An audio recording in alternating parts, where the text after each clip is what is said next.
Dikit. Cek saja.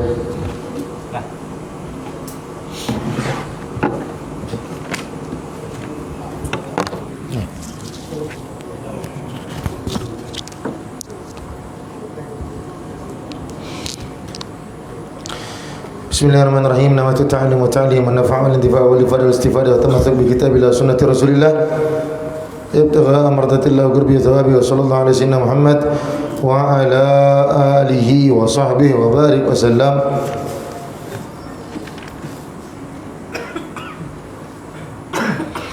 قال مصنف رحمه الله تعالى سيد الحبيب زين بن إبراهيم بن سميد في كتابه هداية الطالبين كان هي المقررة والصلاة هي أعظم شعائر الدين أفضل ما يتقرب به إلى رب العالمين.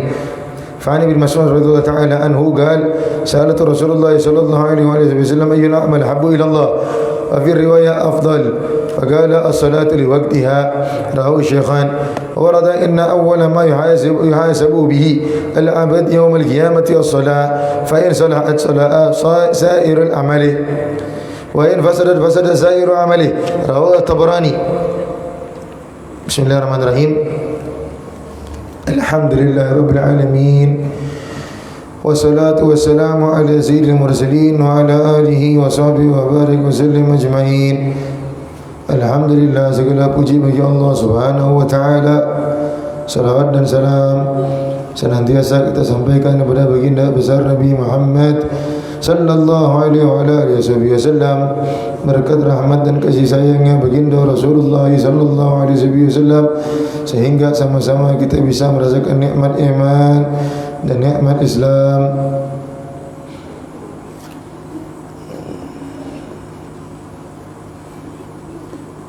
Bismillahirrahmanirrahim. Masuk dalam pembahasan babus salat. Nanti kalau ada yang mau bertanya silakan di WA aja. Masih tahu nomornya kan? Atau yang udah ada yang lupa? Berapa nomor ini? Nomornya 0822 8752 1711. 0822 8752 1711. Baik, bismillahirrahmanirrahim.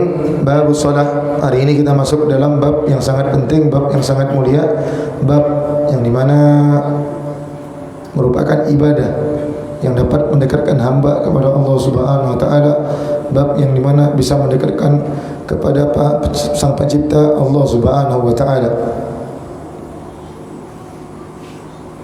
Bab salat, bab salat. Salat merupakan rukun iman yang rukun Islam. Masih ada yang sadar? Ya, kirain ngantuk semua. Tapi yang lain hampir mau jawab rukun iman yang berapa ya? Ya, ketahuan dah hafal ya. Rukun Islam yang ke? Kedua ya, pakai kedua ya, ada iya-nya. Kedua sudah, nggak pakai iya-nya, biar ragu aja. Agak salat merupakan rukun Islam yang kedua, yang dimana pertama adalah syahadat bahwasanya tiada Tuhan selain Allah Subhanahu wa taala, dan kemudian Allah taala meletakkan ibadah salat langsung selepas syahadat. Maknanya merupakan perkara yang sangat penting, apalagi disebutkan dalam hadis as-salat imaduddin. Salat itu adalah merupakan tiang agama. Layaknya tiang ya. Kalau umpamanya ini daya, kita nggak pakai tiang, langsung aja semen dibuat petak begitu. Langsung aja semen buat petak begitu, terus kemudian langsung buat atap. Maka insya Allah ini bangunan tahannya sebulan. Kenapa? Habis itu ambruk karena tidak punya kekuatan. Nah, salat ketika disebutkan as-salatu imaduddin, benar-benar ini salat yang memegang peranan penting terhadap kuat atau tidaknya Islam kalian. Orang yang kemudian salatnya kemudian lalai, maka Islamnya juga amburadul. Orang yang kemudian tidak peduli akan salat, maka juga Islamnya tidak benar. Maka as-salatu imaduddin, salat adalah tiang agama, betul-betul ini salat yang menjadi acuan benar atau tidaknya ibadah seseorang. Yakni maknanya walaupun ada orang kemudian puasanya rajin, sedekahnya rajin miliaran, baik sama tetangga, tapi tidak salat ya apa? Tetap masuk neraka.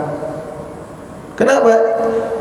Rukun Islam ada sholat, ada puasa, ada zakat, ada haji bagi yang mampu. Taruhlah kita bilang 3 yang pokok penting yang biasanya sering dilakukan oleh semua orang. Lah ini rukun Islam ini, yang 3 inilah ibaratnya kayak UN, kayak ujian nasional. Dulu zaman ujian nasional itu mungkin sekarang 6 pelajaran. Dulu zaman kita 3 pelajaran, matematik, bahasa Inggris, bahasa Indonesia. Lah sepinter-pinternya antum matematik dapat 9, bahasa Indonesia dapat 9, bahasa Inggris dapat 1. Lulus atau enggak? Enggak lulus. Loh, tapi mau protes lah, saya kan matematikanya tinggi, bahasa Indonesianya tinggi, tapi ada bahasa Inggris yang tidak lulus, maka semuanya tidak lulus. Sama ukurannya seperti rukun Islam. Ada orang yang bagus sholatnya tapi puasanya enggak. Gimana? Enggak lulus. Ada orang puasanya bagus, zakatnya bagus, sholatnya enggak, tidak lulus. Ada yang sholatnya rajin, puasanya rajin, zakat sedekahnya rajin, tapi tidak punya syahadat. Ada? Siapa bilang? Nanti coba deh tengok bulan puasa nanti, mulai deh YouTuber yang non muslim, yang Kristen, buat konten nyobain puasanya orang muslim. Tahun lalu ramai tuh artis Korea. Kenapa? Karena memang netizen Indonesia ini paling banyak, sehingga mereka butuh viewernya Indonesia. Lah Indonesia ini paling gampang dibodoh-bodohin. Ngelihat artis Korea puasa, kayaknya dia mau dapat hidayah. Dia bukan mau dapat hidayah, dia mau dapat uang. Lah serius benar. Antum nonton, saya nengok kadang-kadang video satu orang dia kemudian dicoba tahan lapar. Dia rekam nonton, isinya cuma dia nahan lapar. Dari pagi dicoba olahraga, udah uring-uringan, kemudian bangun. Yang nonton sampai 4 juta orang. Itu yang nonton 4 juta orang, masuk ke rekening dia hampir 13 juta. Lah antum berharap Masya Allah nih mudah-mudahan, pakai didoain lagi di komen, nggak apa-apa, bagus doa di komen. Ini kayaknya insya Allah dapat hidayah ini. Bukan mau dapat hidayah, dia cuma nyari viewernya antum, biar tahu. Ya, karena ini kan gampang, netizen Indonesia ini kan gampang, sesuatu yang viral dikit langsung heboh, gitu. Ya. Ada orang yang rajin sholatnya, nyoba-nyoba sholat, puasa 30 hari, tapi Kristen tetap gagal, tetap masuk neraka. Apalagi tidak punya syahadat. Kalau punya syahadat minimal adalah izin leges masuk sedikit lah. Ini izin masuk pun gak ada. Jangankan masuk surga, izinnya gak ada. Ya, izinmu tidak ada. Maka sholat, ketika kita katakan as-salatu imaduddin, sholat adalah tiang agama, ini benar-benar mesti dijaga sholat. Gak peduli sehebat apapun ibadahnya antum, gak peduli antum sedekat apapun dengan ulama, tidak peduli ada 1000 ulama yang mendoakan antum masuk surga. Jangan nanti kemudian orang zaman sekarang bentengin diri pakai doa ulama. Pergi ke Abu minta doa, Abu doakan saya masuk surga, didoain sama Abu. Namanya Abu, ada yang minta doa ya didoain. Ya, pergi ke Abu Kutakro minta doa masuk surga, ya didoain. Namanya ulama kita baik semua, Masya Allah semua. Pergi ke Abu Tumin didoain. Terus antum pikir cukup modal masuk surga doanya para Abu kita? Saya insya Allah masuk surga. Loh, apa dasar masuk surga? Banyak abu-abu doain saya. Banyak abu-abu doain saya. Ini doanya para abu dikabulkan atau tidak dikabulkan oleh Allah itu bergantung dengan amalannya kamu. Nabi ketika turun daripada Allah Subhanahu wa taala ayat tentang penjagaan langsung daripada Allah, sehingga Nabi perintahkan para sahabat untuk tidak ada yang jaga Nabi. Suruh pulang semuanya, karena Allah Ta'ala sudah menurunkan ayat bahwasanya Allah akan jaga Nabi. Semua sahabat pulang, illa Anas bin Malik. Anas bin Malik tidak pulang, berdiri di depan pintu. Keluar Nabi nanya, bukankah udah aku bilang bahwasanya tidak perlu dijaga lagi? Apa kata Sayyidina Anas bin Malik? Ya Rasulullah, bukannya aku tidak dengar hadismu, tapi aku berdiri di sini bukan mau jaga engkau ya Rasulullah. Barangkali engkau perlu bantuan angkat air, engkau perlu bantuan khidmah, aku siap bantu ya Rasulullah. Ashabul khidmah. Ini namanya ashabul khidmah. Siap bantu ulama, siap bantu para orang alim, para solihin. Buah daripada dia pengen bantu Nabi Muhammad, kata baginda Nabi Muhammad, Anas minta sama aku mau apa? Sayyidina Anas dapat tawaran dari Nabi, nggak mau sia-siain, pulang, izin dari Rasulullah, kasih waktu 3 hari mau mikir. Selepas 3 hari, Sayyidina Anas bin Malik datang, kemudian mengatakan, ya Rasulullah, aku punya satu permintaan. Apa itu? Murafaqatak fil jannah. Aku pengen masuk surga tuh nanti bareng engkau ya Rasulullah. Tubuhku sama tubuhmu dempet. Wah, enak mintanya ya. Nggak minta masuk surga ya, tapi pengen Rasulullah masuk surga, tubuhku sama tubuhmu dempet ya Rasulullah. Oh, pasti sudah. Pinternya doanya Sayyidina Anas bin Malik. Apa kata Nabi? Nabi doain, ya Rabb, masukkan dia ke dalam surga denganku dalam keadaan seperti yang dia mau. Tapi Nabi kemudian bilang sama Sayyidina Anas apa? Selepas didoain, fa'inni bikasrati sujudik, maka bantu aku biar dikabulkan doaku sama Allah dengan banyaknya sujudmu. Jadi jangan pikir kemudian, oh didoain sama aku, Masya Allah, tidak payah sholat lagi, tidak payah puasa lagi, tidak payah zakat lagi, tidak payah ngaji lagi. Doa itu keberkahan untuk kita, untuk mempercepat kita. Tapi kalau umpama diri kita gak kepengen berubah, mau ada 1000 doa para aulia pun gak bisa berubah. Tapi kalau umpama ada niat sedikit aja untuk berubah, ditambah dengan doanya para wali, para ulama, para tengku, maka cepat dia berubah. Paham? Ini konsepnya. Konsep doanya para ulama kita untuk mempercepat kita berubah kalau kita punya niat. Tapi kalau tidak punya niat, mau ada 1000 wali yang doain juga tetap juga begitu. Maka doanya para ulama kita jangan kemudian dianggap bahwasanya kalau udah dapat doa dari tengku nggak perlu ibadah lagi. Ya, siapa bilang begitu? Ya, kalau tahu tengkunya ditempeleng sama tengku ya. Coba bilang begitu. Dapat doa dari Abu Kuta. Oh Abu Kuta, alhamdulillah Abu udah didoain. Berarti saya nggak payah sholat lagi Abu. Coba bilang begitu. Coba bilang. Didoain masuk neraka antum bisa sama Bu, begitu modelnya. Orang zaman sekarang tuh suka model begitu sekarang, zaman sekarang. Zaman kita hidup di zaman yang apa? Lebih banyakin doa, banyak minta ijazah tapi amal enggak pernah. Kalau datang ulama, Habib ijazah, Habib. Tengku ijazah, Abu ijazah, itu kalau umpama kayak orang zaman dulu tuh kan, kalau beli baju stiker tempel di kaca. 1 2 3 4 koleksi ijazah, amal enggak pernah. Cuma koleksi doang. Sampai di akhirat, oh punya saya ijazah segini. Amal enggak ada. Saya ini ya, apa? Profesi kolektor ijazah. Pengkoleksi ijazah. Disebutkan bahwasanya kalau kira-kira enggak mampu mau ngamalin, enggak usah gaya-gayaan minta ijazah. Yang sudah dikasih diamalkan. Ratibul Atos sudah dapat ijazahnya, diamalkan. Udah istiqomah ngamalin ini baru minta. Ada kemarin Abun Buni ngasih ijazah Raja Salawat, dia amalkan. Nanti semuanya pengen minta, semuanya nggak diamalin. Bagus 1 ijazah tapi diamalin istiqomah daripada 1000 ijazah nggak diamalkan 1 sama sekali. Tuh, ini musim zaman sekarang begitu tuh. Musim deket sama ulama, kalau nggak foto minta ijazah doa jodoh. Foto ijazah doa jodoh, foto ijazah doa jodoh, tambah lagi doa rezeki. Nah itu aja. Makanya kenapa para aulia zaman sekarang itu banyak yang ditutup sama Allah. Kenapa para wali itu ketahuan walinya kapan? Setahun mau meninggal juga Habib Muhammad. Kenapa coba?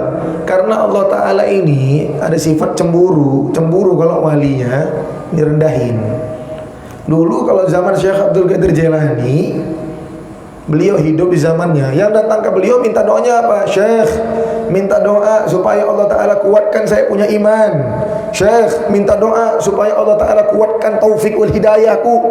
Syekh, minta doa supaya Allah Ta'ala bersihkan hatiku.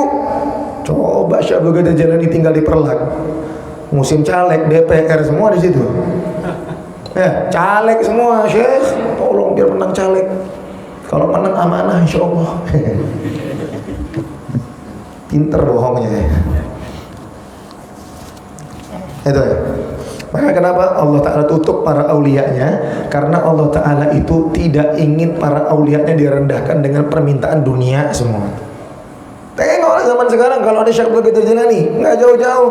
Kalau nggak urusan rezeki, urusan rezeki, urusan jodoh, urusan jabatan, itu terus. Mana coba sekarang yang datang ke Abu Kutakrung yang minta, Abu tolong doakan supaya saya dibersihkan hatinya? Jarang. Mentok-mentok kalau udah sakit baru datang ke Abu. Kalau belum sakit nggak pernah tengok Abu. Kayak sekarang ini ulama ini jadi tempat pengobatan.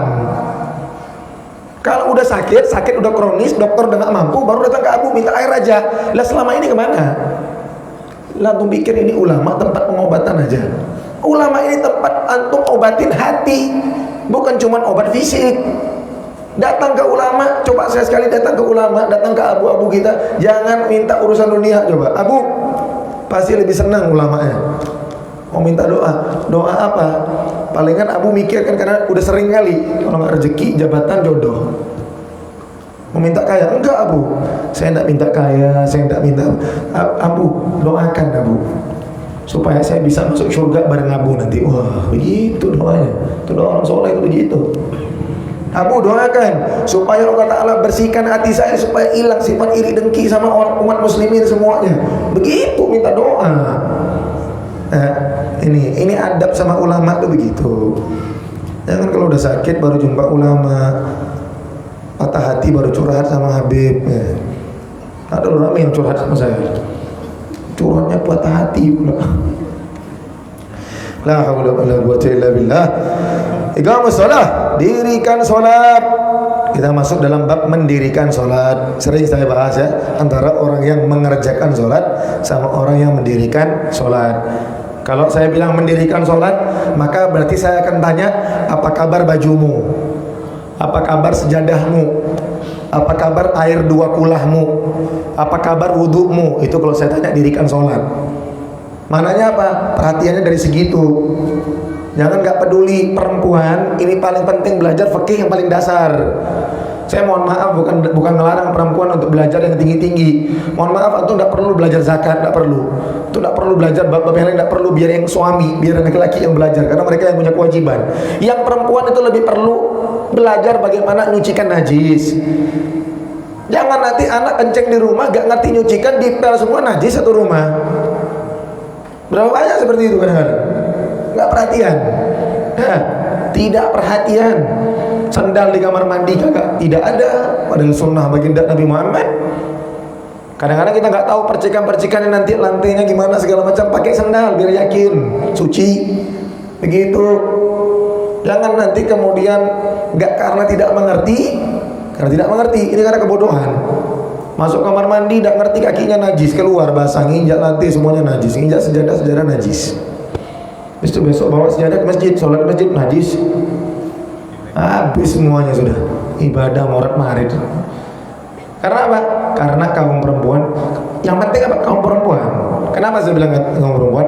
Karena yang nyuci baju kebanyakan antum. Walaupun laki-laki mestinya harus nyuci baju juga, nggak masalah. Tapi kalau perempuan gak ngerti, baju dicampur sama baju bayi, cara penyuciannya gimana? Taruh air dulu baru tercelup baju, ya najis semuanya. Najis semuanya. Kalau najis, suami pakai baju, dakwah pula. Umpama macam saya, kalau istri saya tidak ngerti, alhamdulillah dia ngerti.